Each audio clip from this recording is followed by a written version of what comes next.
Hi everyone, আমরা সবাই জানি যে আমাদের জন্য নতুন একটা রেজিস্ট্রেশন সিস্টেম বানানো হয়েছে। আমি সেই রেজিস্ট্রেশন সিস্টেমটাকে একটু ইন্ট্রোডিউস করে দিব। তো আপনাদের এই লিঙ্কে যেতে হলে আমাদের সেই টেস্ট লিঙ্কটা hkcsc.su.ac.bd এই লিঙ্কে গেলে আমাদের একটা লগ ইন ফর্ম দেবে। আমরা এই লগ ইন ফর্মে লগ ইন করবো নিজেদের আইডি এবং পাসওয়ার্ড। এখন যে আইডি আর পাসওয়ার্ড দিয়ে আমরা ইউএসএসে লগ ইন করি, সেই আইডি আর পাসওয়ার্ড দিয়ে আমরা লগ ইনে ক্লিক করবো। লগ ইনে ক্লিক করলে আমাদের একটা হোম পেজ দেখাবে। এই হোম পেজে আপাতত কিছুই নাই। এই হোম পেজে রেজিস্ট্রেশন কমপ্লিট হলে তখন এইখানে সামারি দেখাবে। তো এইখানে অপশন বাটনে ক্লিক করার পরে আমরা অনেকগুলো অপশন দেখতে পেতে আসছি। আমরা একটা একটা করে অপশনগুলো দেখি। সেমিস্টার রুটিনে ক্লিক করলে সেমিস্টার রুটিনের আমাদের পুরো সেমিস্টার রুটিনটা দেখাবে।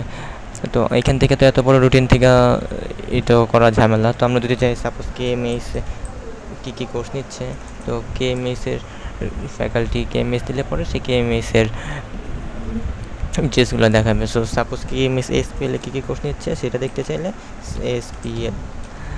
SPL এই কোর্সগুলো নিচ্ছে। তো আমরা যদি চাই যে সাপোজ এই CSC 1011 কোর্সটা কোথায় হচ্ছে, কি কোর্সের রুটিনটা দেখতে চাই, CSC 1011 কোর্সের রুটিনগুলো দেখে আমরা ফিল্টার করতে পারবো।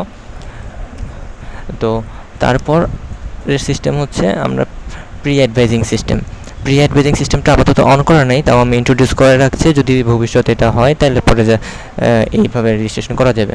তো আমরা এই রেজিস্ট্রেশন পরের সেমিস্টারের জন্য রেজিস্ট্রেশন করব। তো এটা হচ্ছে আমি কত ক্রেডিট নিচ্ছি রেজিস্ট্রেশনের সময় সেটা। এখানে আমার জন্য অফার করা কোর্সগুলো দেখাচ্ছে। আমি যেই কোর্সগুলো নিতে পারবো যার সেই কোর্সগুলোর লিস্ট এখানে পাবো। সাপোজ আমি এখানে অ্যাকাউন্টিং নিতে যাচ্ছি, তো অ্যাকাউন্টিংয়ে আমি এটাকে সিলেক্ট করে এখানে অ্যাড করলে এটা অ্যাকাউন্টিং অ্যাড হয়ে গেল। তো সাপোজ আমি এরপরে ম্যাথ নিতে যাচ্ছি, তো এখানে সিম্পলি সার্চ দেবো ম্যাথ 1024 বা 34 যেটাই হোক, সেটা আমি সার্চ দিলাম। সার্চ দিলে পরে ম্যাথ 1024 নিতে পারতেছি আমি এরকম করে। সিমিলারলি আমি যদি আবার এখানে এখানে ড্রপ করতে চাই যে আমি এটা কোর্স নিব না, তো এইভাবে করে ড্রপ করতে পারবো বা সিম্পলি সিলেক্ট করে রিমুভ করলে পরে সেটা রিমুভ হয়ে যাবে। TBD হচ্ছে এই কোর্সটা কে নিবে। সাপোজ এখন এখানে কোনো সিলেক্ট করে নাই যে এই কোর্সটা কে নেবে, আমি টেস্ট পারপাসের জন্য TBD 1 দিয়ে রাখছি। তো কেমিস্ট্রি 1031 TBD 1 নেবে। আর 0 মানে হচ্ছে এখনও কেউ এই কোর্সটা প্রি রেজিস্ট্রেশন করে নাই, এর জন্য 0। আমি কেমিস্ট্রি 1031 একবার অ্যাড করলাম, তাহলে পরে একজন এই কেমিস্ট্রি 1031-এর জন্য রেজিস্ট্রেশন করছে, সো এখানে একজন দেখাচ্ছে। আর যদি আরও কয়েকজন করতো তাহলে এখানে আস্তে আস্তে সংখ্যাটা বাড়তো। আমরা বর্তমানে লাস্ট সেমিস্টার পিরিয়ড বেস কোর্সগুলো দেখতে পারি না। এইখানে আসলে পরে এই লাস্ট কোর্সের প্রি রেজিস্ট্রেশন কোর্সগুলো দেখতে পারবো। আমরা সবাই জানি যে লাস্ট কোর্সের প্রি রেজিস্ট্রেশন থেকে আমরা সর্বোচ্চ 4 ক্রেডিট চেঞ্জ করতে পারবো, এর বেশি রেজিস্ট্রেশন করতে পারবো না। তো এটা ইম্পর্টেন্ট জানা। আচ্ছা, প্রি অ্যাডভাইস সিস্টেম গেল। তো এবার আমাদের মেন সিস্টেম অ্যাডভাইজিং সিস্টেম। এটা কীভাবে করতে হয়? অ্যাডভাইজিং সিস্টেমটা যখন আমরা ওপেন করব, এখানে বিশাল বড় একটা অনেক কোর্সের একটা টেবিল দেখতে পাইতেছি। আচ্ছা, এই টেবিলে ক্লিক করলে পরে এখানে সবার ফার্স্টে সেভ কোর্স করা মানে আমি অলরেডি কী কোর্স সেভ করে রাখছি সেই কোর্সগুলো এখানে দেখাবে। সিলেক্টেড কোর্স মানে আমি কী কোর্স সিলেক্ট করলাম সেই সিলেক্ট কোর্সগুলো এখানে দেখাবে। আর উইশ লিস্ট মানে এখানে আমাদের অনেক সময় প্রবলেম হয় যে আমরা একটা কোর্স সিলেক্ট করছি, সেভ করার আগে সেই কোর্সটা সেকশনটা ফুল হয়ে গেছে। তো সাপোজ যদি এরকম পরিস্থিতি হয় যে আমি একটা সেকশন নিছি কিন্তু এটা সেভ করার আগে সেকশনটা ফুল হয়ে গেছে, আমার সিলেক্ট করার সেই কোর্সটা উইশ লিস্টে এসে জমা হয়ে থাকবে। তো ফ্যাকাল্টিরা তখন উইশ লিস্টে থেকে স্টপে যারা আছে তাদেরকে হয়তো সেই কোর্সটা দিতে পারবে। আচ্ছা, তো এখানে একটা সিস্টেম হচ্ছে আমরা বর্তমানে রুটিন দেখতে পারি না রুটিন বানানোর সময়।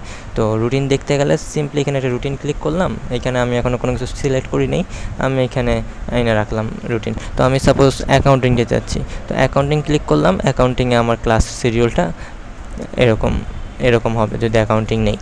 তো আমি যেহেতু 4 ক্রেডিটের বেশি চেঞ্জ করতে পারবো না, আমি যদি অন্য কোনো কোর্স নিলাম, সাপোজ কেমিস্ট্রি নিলাম, আমাকে দেখাবে যে pre advice course max change allowed 4 credit, মানে আমি 4 ক্রেডিটের বেশি চেঞ্জ করতে পারবো না।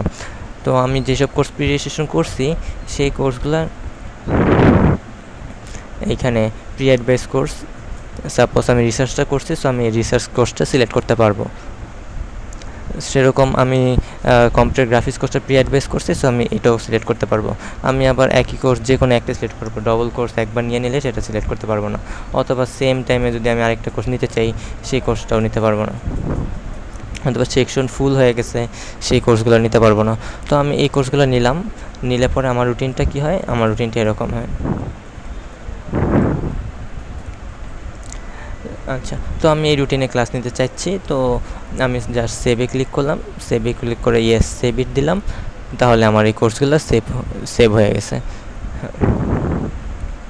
আচ্ছা, তো শিডিউল যদি আমি দেখতে না চাই, আমার মনিটর ছোটো হয়, তাহলে পরে আমি এই শিডিউলটা ক্লোজ করে রাখতে পারি। এখানে জাস্ট ক্লিক করলে রুটিনে দেখাবে, না ক্লিক করলে দেখাবে না।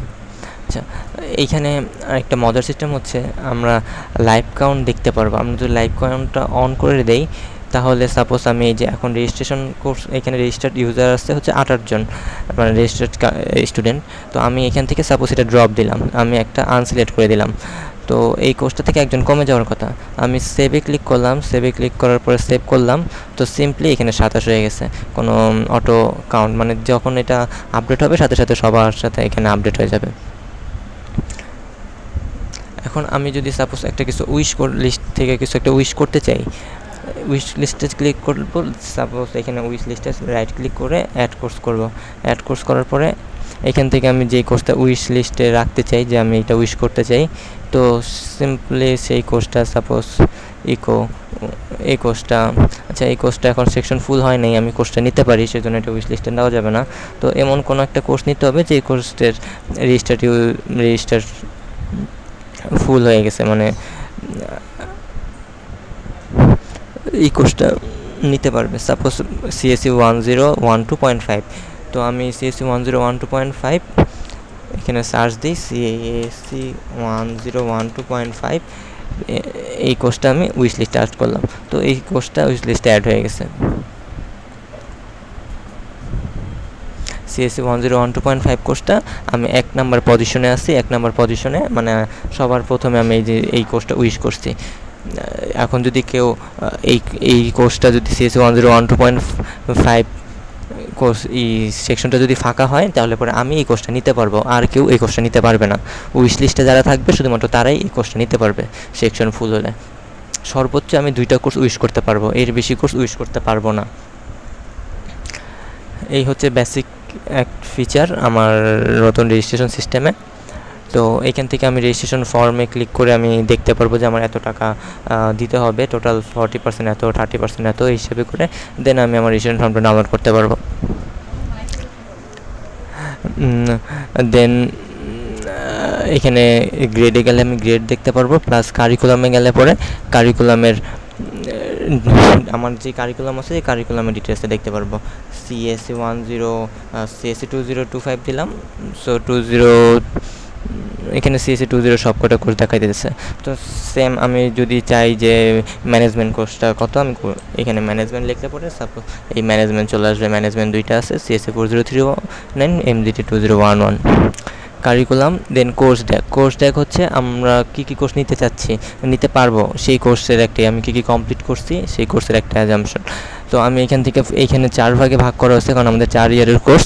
ফার্স্ট ইয়ারের কোর্সেগুলো এইভাবে যে 10 দিয়ে যেগুলো শুরু, পরেরগুলো 20 দিয়ে শুরু, পরেরগুলো 30 দিয়ে শুরু, একদম লাস্টে ফাইনাল ইয়ারের কোর্স 400 দিয়ে শুরু। তো সবার আমার ফার্স্ট ইয়ারের কোর্সগুলো কমপ্লিট করতে হবে। তো ফার্স্ট ইয়ারের যেগুলো আমি ফার্স্টে কমপ্লিট করতে হবে সেটা হচ্ছে CSE 1012, কারণ কি আমার এই CSE 1012 কমপ্লিট করার পরে আমি CSE 1021 নিতে পারবো। এর জন্য আমি এই কোর্সটা কমপ্লিট করে ফেলছি, তাই এইখানে সবুজ দেখাচ্ছে। যেগুলো কমপ্লিট করি নাই সেগুলা লাল ব্যাকগ্রাউন্ডে দেখাচ্ছে। আর এই কোর্সগুলো এইমাত্র রেজিস্ট্রেশন করলাম, সেই কারণে এগুলা এই সেমিস্টারের জন্য আমি এই কোর্সগুলো নিছি। আচ্ছা, এই ছিল প্রোফাইলটা বাকি আছে। প্রোফাইলে গেলে পরে প্রোফাইলের ডিটেলসগুলো দেখতে পারবো, পিকচারে গেলে পিকচার আপলোড করতে পারবো। তো এই ছিল আমার ইউএসএসের বেসিক ফিচারগুলো। সবাই ড্যাশবোর্ড থেকে যদি কোনো নতুন ফিচার থাকে বা সাজেশন থাকে, কোনো বাগ থাকে বা মেসেজ থাকে, এখানে জাস্ট সাবমিট করলে এটা আমার কাছে চলে আসবে। তাহলে যে কোনো সমস্যা হলে পরে আমি সেটি ফিক্সড করে দিতে পারবো এখন। তো এ পর্যন্তই, বাই।